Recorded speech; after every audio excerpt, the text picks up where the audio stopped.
Welcome to JH. Today we're diving into the CineFlix earning app to see if it's actually a gold mine or just another digital bottom feeder.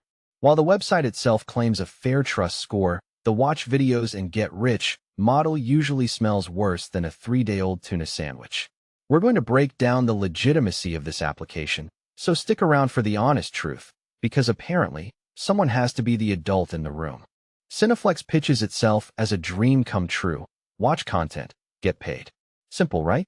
Some people even claim you can make thousands a month just by hitting play, because obviously, the global economy is now powered by people watching cat videos in their pajamas. But let's look at the reality before you go out and lease a Ferrari. Most apps promising big bucks for zero effort are about as real as a politician's campaign promise. According to Scam Advisor, the site has a 76% trust score, which is basically the internet's way of saying, proceed at your own risk, but don't come crying to us later.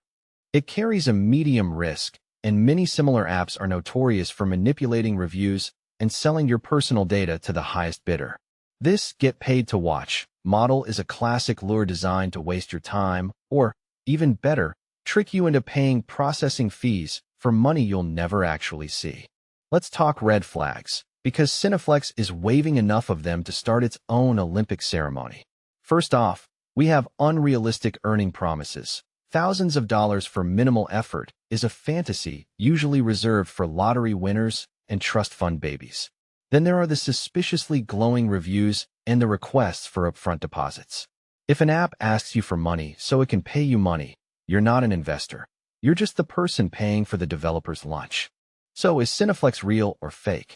While the platform might not be an outright ghost, the earning claims are definitely living in a dream world.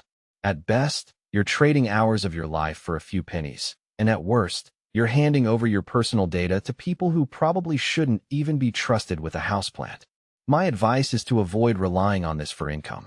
If you actually want to earn money online, look for trusted platforms with proven track records instead of chasing digital fairy dust.